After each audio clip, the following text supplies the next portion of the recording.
Hilchos Beis Habechirah Perek Shishi, the laws of the chosen house, the holy temple, the Beis Hamikdash, chapter 6. Says the Rambam, the opening line, a beautiful line.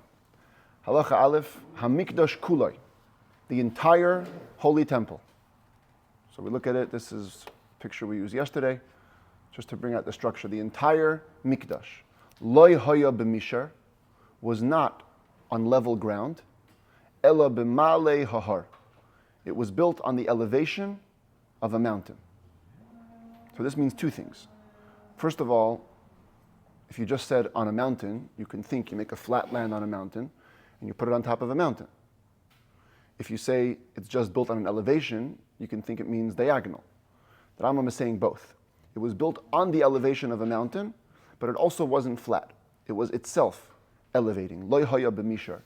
It wasn't straight. And this is a novelty because, as we said in chapter 1, the Beis Hamikdash was modeled after the Mishkan, tabernacle in the desert. Tabernacle in the desert on a simple level was on one flat level. But in the Beis Hamikdash, it constantly went up. Each area was flat, but from each area to the next, you ascended. Even on a practical level, it's a big lesson. You have to always be ascending. Now, the Rebbe explained once at length that this law carries much deeper significance. Not just like it happens to be, since on a mountain, so you have to build it upwards, going upwards. The Beis Hamikdash physical measurements or physical build reflected its spiritual meaning. So as you went up in holiness, tomorrow we're going to see that every area in the temple was more holier than the next and had different laws. So as you went up to a holier place, you literally went up steps to reflect that elevation and holiness. Now, why wasn't it this way in the Mishkan? Why was the Mishkan all flat? Because according to Chassidus, the Mishkan never penetrated the space that it was in. That's why they could take it down and put it back up. All 40 years they traveled in the desert, they picked it up, put it back down. It never became anchored in the place. The Beis Hamikdash, the way it's called even in the Torah, Hamakom Asher Yivchar Hashem. It's the place that Hashem chose. Not even so much the structure. We're going to see in the end of today's chapter. Even after the temple was destroyed, technically speaking, you could bring sacrifices still if you know the exact spot. Because it's the spot that was chosen. The ground became holy. And because the ground became holy, so the ground had to reflect itself in higher and higher elevations as you went up higher and higher in holiness. Now, just a side thing, how come there was no elevation to get into the Holy of Holies? The Rambam is going to soon go through the list. He's going to show you the steps walking up and up. But when you came to the level of the Kodesh, there was no steps to get to the Kodesh HaKodashim. You would think it's the holiest place. That's where there should be steps. There should be 100 steps. There should be tons of steps to get to the Holy of Holies. So the Rebbe explains that it's kind of counterintuitive. Elevations can only represent holiness that can fit into stairs. In other words, if this level of holiness is a little bit bigger than this one, so by making stairs, you show, there's a higher level of holiness. But the Holy of Holies is so much holier than the previous level that stairs don't bring it out. Stairs wouldn't help. It's called Ein Aroich. It's so incomparably greater that stairs make no difference. The Rebbe also has another explanation that I'll tell you at the end when we see the language of the Rambam. So the Rambam describes it like this. So I'm going to kind of be using a balance of this picture and this one. This is like a side view, just of all the elevations that happened. You see multiple ones, right? 1, 2, 3, and then 4. There's 4 total elevations in this space of the Mikdash, but we'll go through them one by one. So the Rambam begins, K'sha'adam nichnas mishar mizrachi shel har habayis. The person would go in first from the eastern gate of the Temple Mount. That's over here. This is the eastern gate of the Temple Mount. Mahalech ad soif hachel b'shaveh. He would walk until the end of the chel. The chel is the area between this red border and the walls of the Azara, so the off-white area. So you'd walk straight in the chel area, level. Ve'oile min hachel le'ezras hanashim b'shtei mesrei mailis. And you would ascend from the chel into the women's court. This is the first courtyard here. You can see it more on the top better.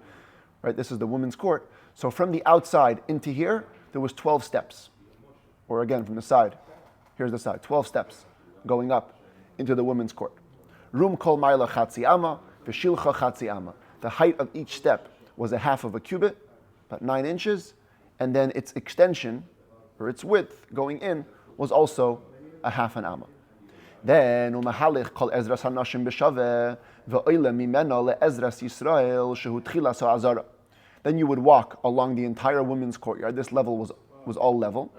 And then you would go up from here to the Israelite courtyard, the Ezras Yisrael, which is the beginning of the main temple courtyard, b'chamesh asrei mailas, with the famous 15 steps. They were actually, here you can see a top view, they were semicircular steps. These steps were also used on Sukkot. During Simchas Beis HaShe'eva, they would play instruments on these steps. So you would go from these steps, this would be the entranceway, into the beginning of the courtyard. This little narrow strip is called the Ezras Yisrael, the Jewish or the Israelite courtyard. That's the next level elevation. Rum kol ma'ila chatzi amma, v'shilcha chatzi amma, same dimensions. Each step was half an amma tall and half an amma wide. Then halacha gimel u'mahalech kol Ezras Yisrael b'shavem ve'oyle mimenu le'ezras hakoyanim b'mayla gvoya amma. This was a short distance. You walked the entirety of the Israelite courtyard on level ground, and you would go up with one big step that was an amma tall onto the next level. Now the truth is, on this one step, there was 3 small steps. It says the Rambam, the Aleha Duchan. On this step going up from the Israelite courtyard to the Kohanic courtyard, there was a Duchan, a platform, Yesh Bei Shalish Mailis, which had 3 steps. As a matter of fact, this Duchan, we'll see later in the chapter, was used for this. For the Levites, they would sing every day in the temple as the Korbanot were brought, they would stand on this Duchan, on this platform of 3 steps. Rum kol ma'ila chatzi amma v'shilcha chatzi amma. Again, same dimensions. The 3 steps were half an amma tall each, half an amma wide. Nimtzeis ezras hakoyanim gvoya al shel Yisrael shtei amma sumechza, which means that the Kohanic courtyard was 2.5 ammas elevated above the Israelite courtyard, because it was 1 step of an amma going up, and then 3 steps of half an amma each. It's 1.5 for a total of 2.5. Halacha dalid u'mahalech kol ezras hakoyanim v'hamizbeach u'bein ha'ulam v'lamizbeach b'shaveh. You would walk along the entire Kohanic courtyard, covering the space of the mizbeach and the space between the mizbeach and the ulam, the antechamber. Again, looking from the top view, that would be from here, from this platform here, all the way to here. It's the beginning of the ulam. That would all be b'shaveh. It's all on level ground. V'oila misham le'ulam b'shtei mesrei mailas, and then from there to the ulam, to the antechamber of the main temple structure, there would be 12 steps. Rum kol ma'ila chatzi amma, v'shilcha chatzi amma. Again, the height of each step was half an amma. The width was a half an amma. V'ha'ulam v'ha'heichol kulei b'shaveh. But the antechamber and the entirety of the inner structure of the temple was all on level ground. And that's the point that I made before, that the Kodesh HaKadoshim could not be brought out with extra stairs. The Rebbe also points out, the second point, if you notice, all of these halachas were worded on the person. The person walks and the person goes up, mehalech ve'oleh, mehalech ve'oleh.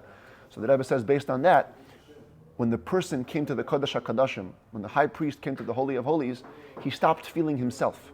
It wasn't, I'm walking, I'm ascending, I'm walking, I'm ascending. As long as you're self-centered, you feel yourself, then yes, as you go up in holiness, you must go up on steps. But if you stop feeling yourself because you've entered Hashem's presence, so there's complete bittul. You don't have the need to ascend. You lose yourself in the godly revelation.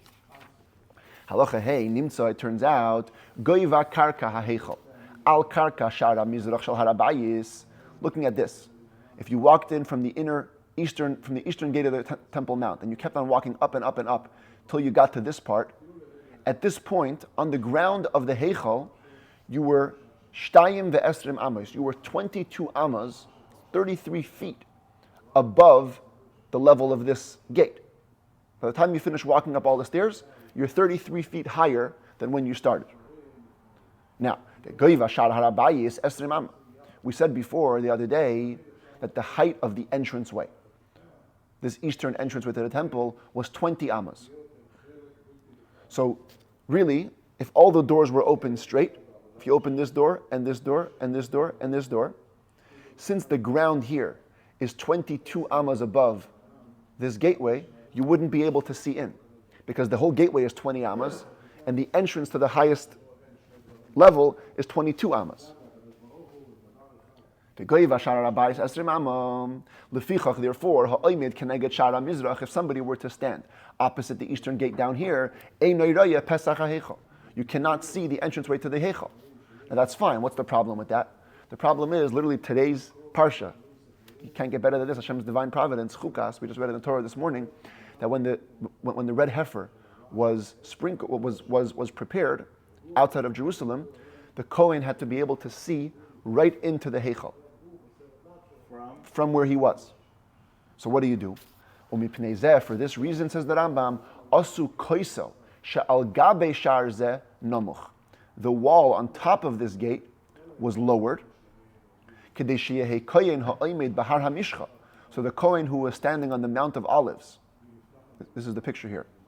They built a ramp that went straight from this mountain all the way to the Beis HaMikdash. So he's standing here. He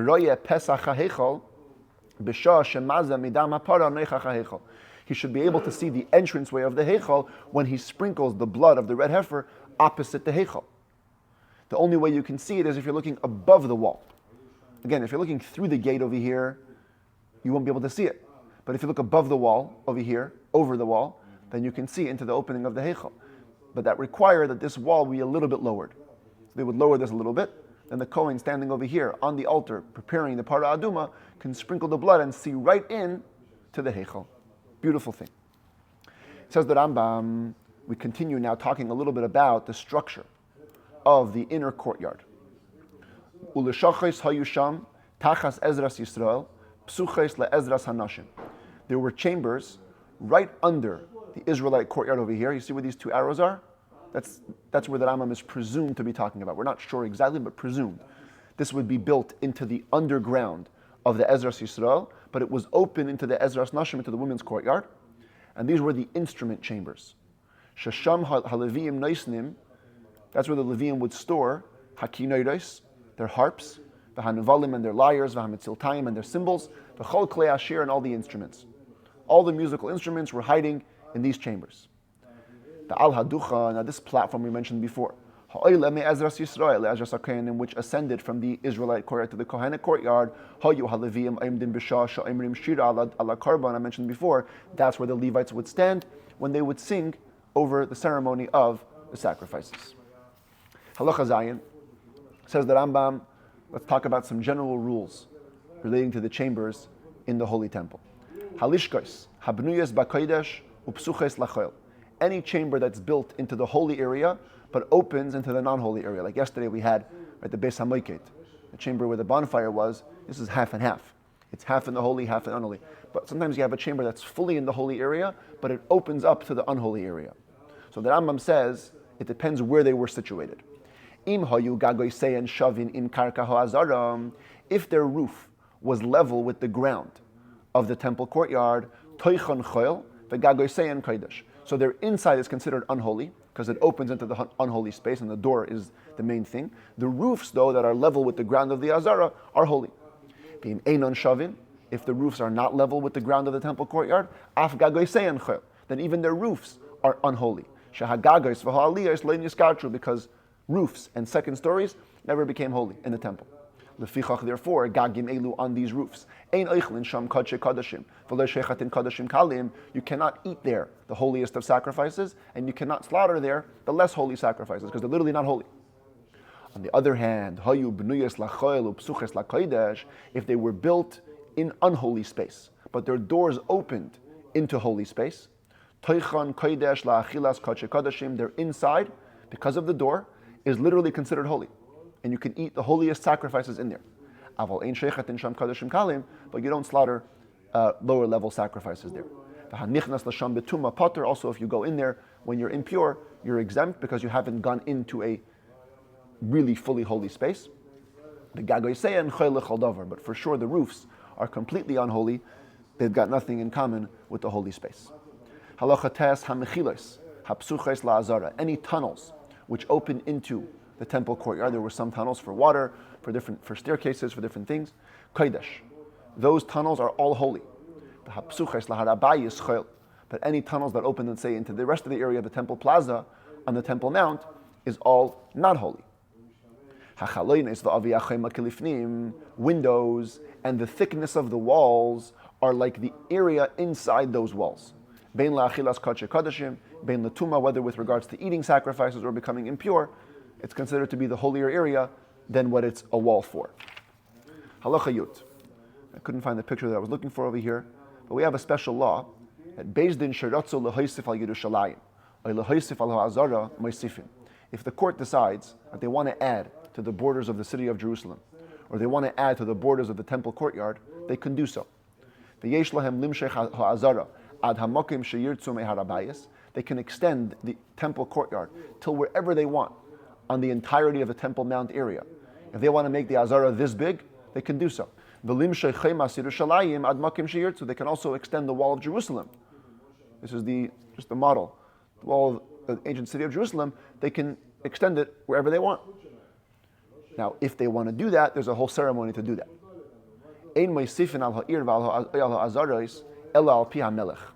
You can only do the procedure of adding to the city or to the temple courtyards by the instruction of the king, the Alpi Navi, and instruction of the prophet, Ubu'urim V'tumim, and by the instruction of the Urim V'tumim, that's the scroll inside the Kohen's breastplate.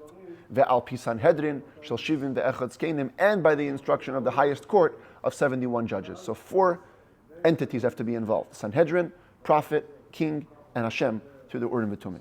Shenemar, because it says, K'choil asher ani mare oischa.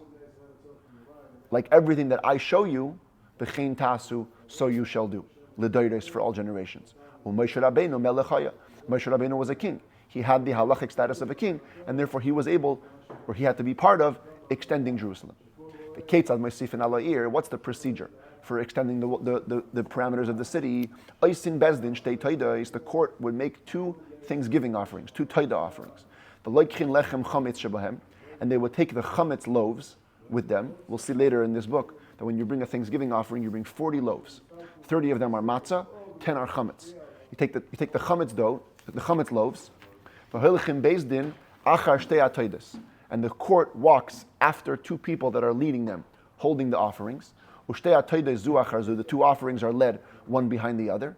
So you have a person carrying the toida offering, a person behind him carrying toida offering. Behind them walks the entire court of 71 judges. And people would stand with harps and with lyres and with cymbals. Al kol pino upina, al kol even va'even gedela shebirushalayim. They would stand at every street corner and near every large stone in Jerusalem. And they would say, Aremimcha Hashem ki dilisani, chapter 30 of Psalms, that we say every morning in davening. Ad shemagin l'seif hamakim shemekadshene. So they keep walking till they reach the end of the place, which they want to designate as the end of the border for now. V'oimdin sham, they would stop there. V'oichlim sham lechem toida achas mishtei atoides. They would eat one of the breads, carbon toida.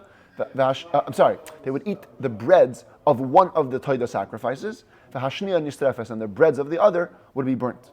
V'alpi serfin ezu v'oichlin ezu, and they would use the instruction of the prophet to burn this one and eat that one. Same thing if they added to the borders of the temple courtyard. They would sanctify it by using leftovers of a flour offering. Take the flour, walk with it till wherever they wanted to add to the temple courtyard, and then they would eat it there to show that now the temple courtyard extends to here and we could eat sacrifices all the way to here. The same way Jerusalem, the thanksgiving offering which could be eaten in the confines of Jerusalem, establishes its holiness. So to the courtyard, we use the leftover of the flour offerings, which could only be eaten in the courtyard, to show their holiness. And again, we eat it at the edge of the border, which they want to sanctify. Halacha Yudalit. Says the Rambam, any place which wasn't treated with this procedure, in this order, ein kiddush gamor, its holiness is not complete. The fact that Ezra the scribe, when he came back with his people second time around from Babylonia, and he made this toida sacrifice, it was just as a remembrance. His actions didn't make the place holy, because there was no king and there was no scroll. With what indeed did the land become holy?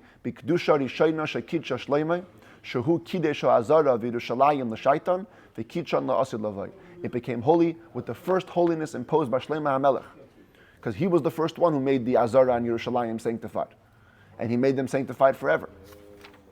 Halacha Tezvav. Now notice that was about the Beis HaMikdash. The Holy Temple was sanctified forever by King Solomon. Lefichach, therefore, makriven hakarbanos kulan afal pi she'ein sham bayis banei. We're allowed to bring all the sacrifices, even if there is no Holy Temple built. V'oichlin kadshe kadashim b'chala azara afal pi shehi chareva ve'eino mukefes b'mechitza.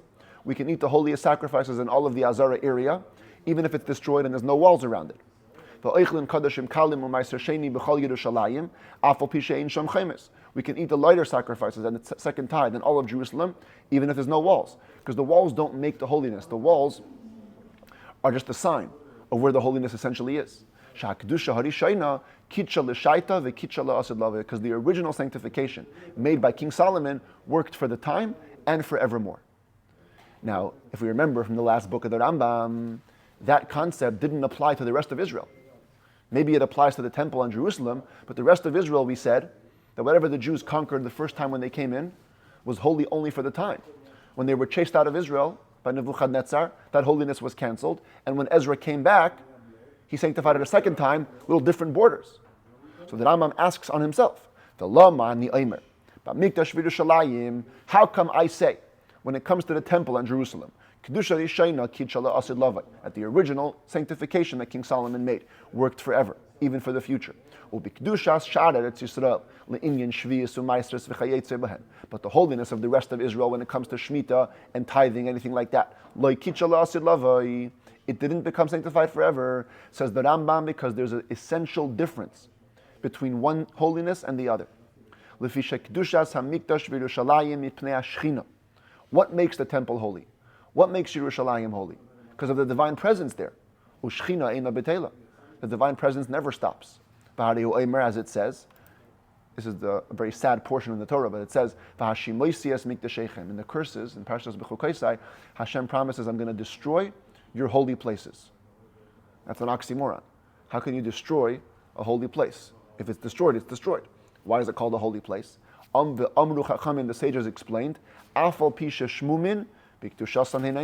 even though they're destroyed, they stay holy. Why? Because they're essentially holy. They're holy on account of God. But the reason that the land became obligated in Shemitah and tithing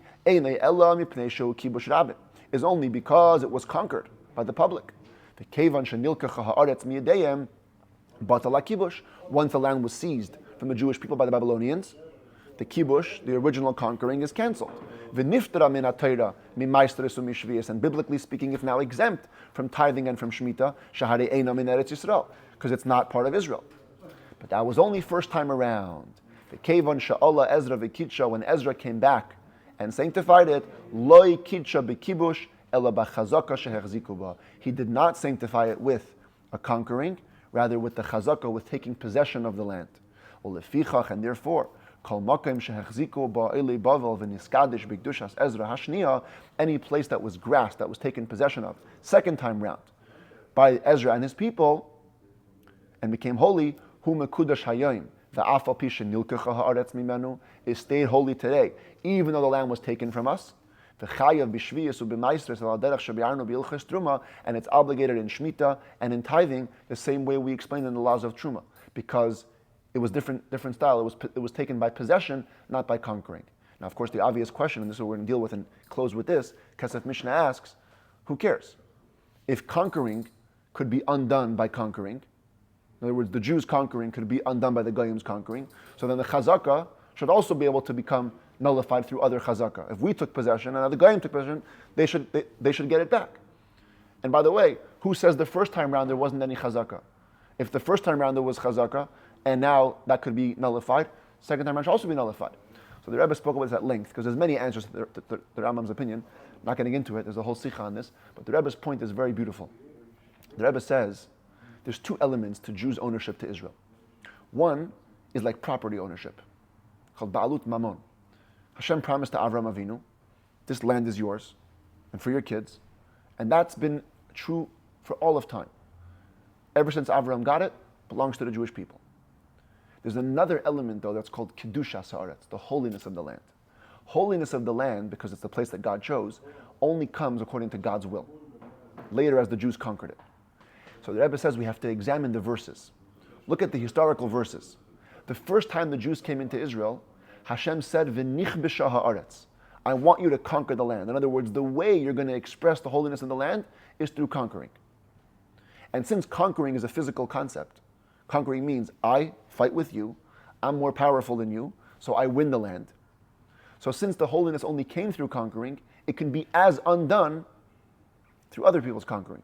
When a goy conquers it back and he overpowers the Jewish people, by Hashem's will, of course, so the conquering is reversed and it's undone. But the second time around, in the verses, in Ezra, it doesn't say that Hashem said, conquer the land. He said, go up, I've remembered you, go back up, take possession of the land. Because Hashem said take possession of the land, so now the original Ba'alut Mamon, the legal possession that we have, extended into the holiness. And the moment Ezra took possession of a place, even if he didn't conquer it, just took possession of it by setting up shop there, the legal ownership brought about a holiness into the place which cannot be undone. It's a higher than nature type of thing, not a natural phenomenon. And therefore, as the Rambam says, Loi kitra bekibbush, only bechazaka. And therefore it became holy forevermore. Spiritually speaking, Kabbalistically speaking, it also connects to the Jewish people's state. In the first time round, they were called tzadikim.